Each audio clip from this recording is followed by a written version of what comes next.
Bismillahirrahmanirrahim. Assalamualaikum warahmatullahi wabarakatuh. Dengan selalu memanjatkan puji dan syukur kepada Allah, semoga kita diberi ampunan, rahmat, berkah, dan ridho Allah subhanahu wa ta'ala. Amin. Subhanallah walhamdulillah astagfirullah Allahu akbar. Kembali saya dari tim Raja Wali Nusantara.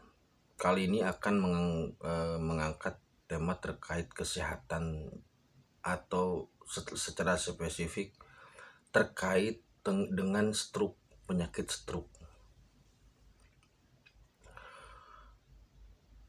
Penyakit stroke ini sekarang menjadi semacam penyakit yang merakyat ya. Kalau dulu mungkin penyakit stroke dan jantung itu merupakan penyakit orang-orang yang punya materi lebih atau orang kaya. Saat ini penyakit stroke itu bisa melanda siapa saja. Kenapa demikian? Untuk membahas penyakit stroke atau untuk membahas penyakit yang ada dalam diri,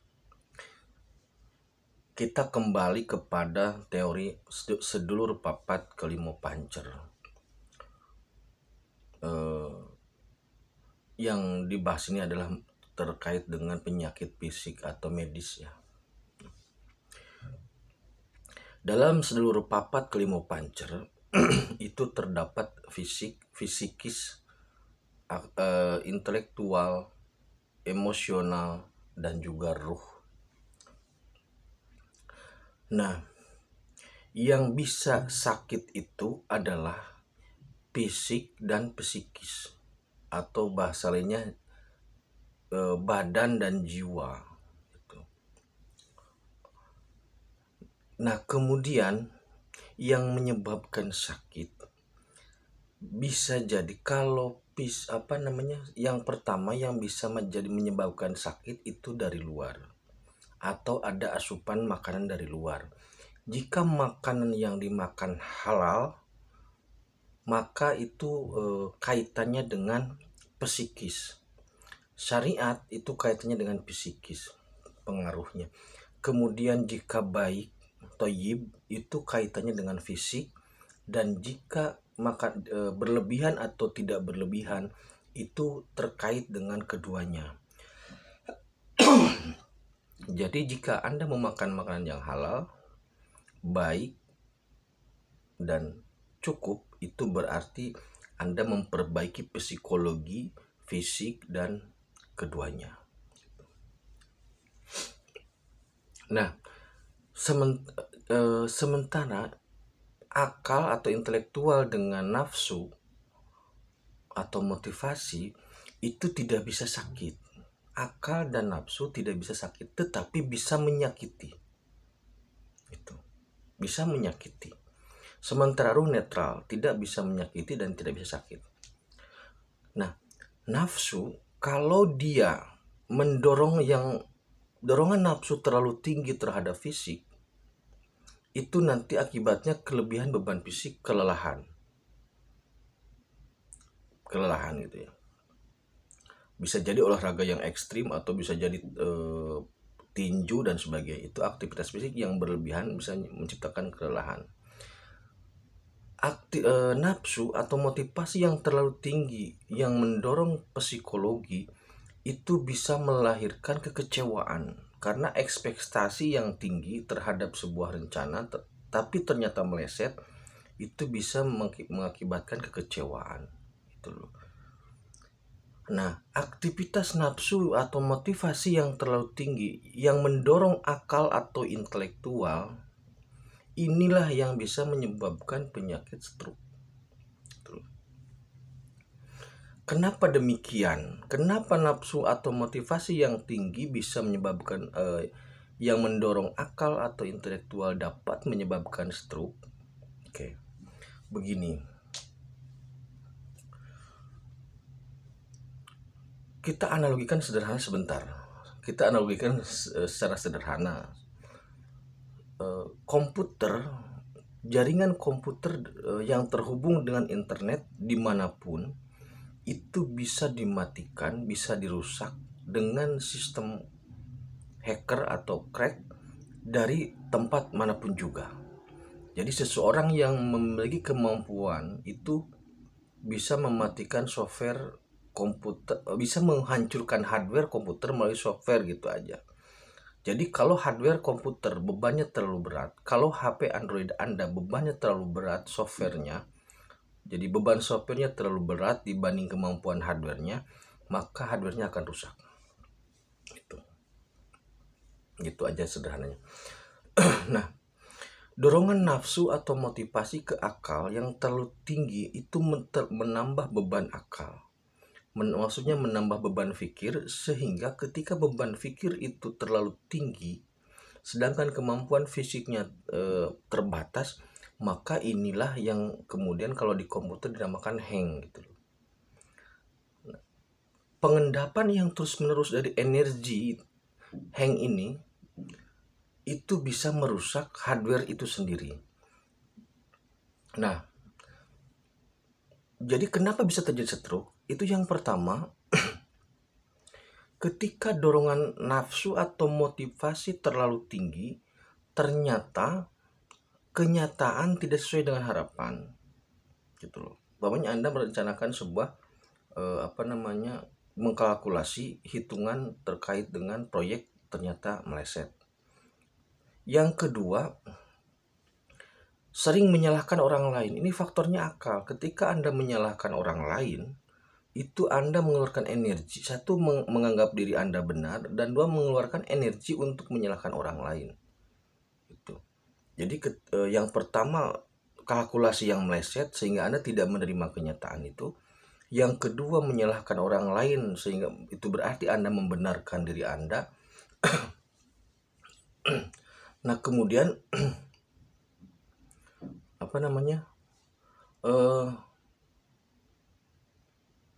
nah, dua aja dulu. Nah, dua di antara hal ini adalah yang menyebabkan ketika otak atau akal digempur dengan motivasi yang tinggi, tetapi kemudian mengalami kebuntuan karena mentok, tidak kuat, sehingga beban pikirnya naik. Kemudian karena beban pikir naik, tetapi dorongan akal masih besar, arusnya terlalu besar, maka jeglek gitu loh. Nah,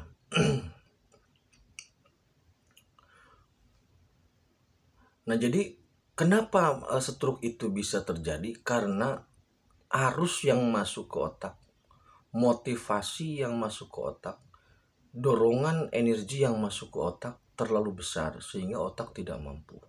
Intinya di situ. Nah, intinya di situ. Jadi ketika barang-barang elektronik dialiri dengan arus listrik yang sangat besar, kemudian resistor ada yang jebol, penahannya jebol, maka hardwarenya pasti jebol gitu. Dorongan inilah makanya biasanya orang-orang yang stroke itu adalah orang-orang yang memiliki beban pikir yang tinggi. Bisa jadi pejabat, bisa jadi juga orang biasa, karena terkait dengan beban pikir yang tinggi. Maka obat stroke itu sekaligus antisipasi terhadap stroke itu, yang pertama, kita harus tawakal menerima kenyataan. Dalam artian, motivasi itu harus terus didorong untuk mendorong akal supaya kreatif. Tetapi harus menerima kenyataan dalam setiap momentum gitu. Karena keterbatasan akal itu sendiri kalau terus dipaksakan nanti meledak gitu loh. Otak ini kan terbagi dua. Ada otak kanan juga otak kiri. Struktur otak kanan menggerakkan tubuh bagian kiri, struktur otak kiri menggerakkan tubuh bagian kanan. Nah, yang pertama, hal terbaik itu supaya kita tidak kena stroke adalah menerima kenyataan. Jadi setiap momentum kita bersyukur gitu loh. Setiap momentum kita bersyukur. Kalau terus-terusan didorong tidak menerima apa yang dapatkan, kemudian mengendap itu yang bisa menyebabkan rusaknya jaringan otak secara fisik. Jadi energi yang terlalu besar mengendap, kemarahan yang terlalu besar mengendap, sehingga menjadi ledakan dalam jaringan sel otaknya, fisiknya. Nah, yang kedua, jangan suka sering menyalahkan orang lain. Yang stroke itu biasanya temperamennya tinggi.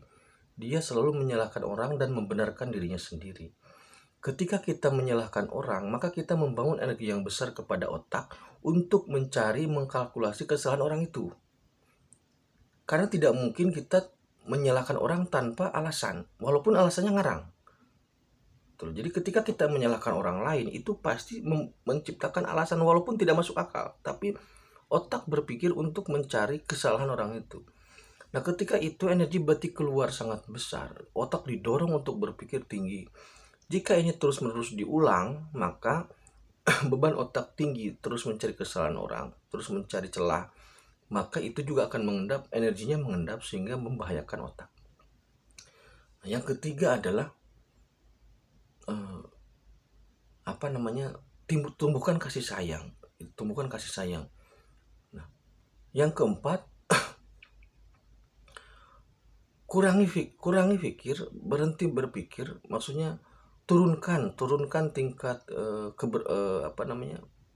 daya pikirnya, naikkan daya zikirnya. Jadi ketika orang itu sudah mengalami stres yang tinggi, turunkan, lepaskan bebannya, lepaskan, pasrahkan semua kepada Allah, turunkan, naikkan zikirnya. Jadi ketika Anda sudah dalam stressing yang tinggi terkait dengan daya beban pikir yang tinggi akibat dorongan, baik itu dorongan dari pressing atasan dan sebagainya, lepaskan itu. Karena gini, tadi yang pertama tidak menerima kenyataan, yang kedua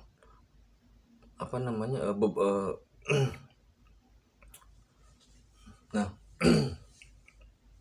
yang pertama tidak menerima kenyataan, yang kedua amarah dan menyalahkan orang lain, yang ketiga ternyata kalau ada masalah tidak tuntas, yang keempat kasih sayang, dan yang kelima lepaskan beban pikir, naikkan kemampuan zikir.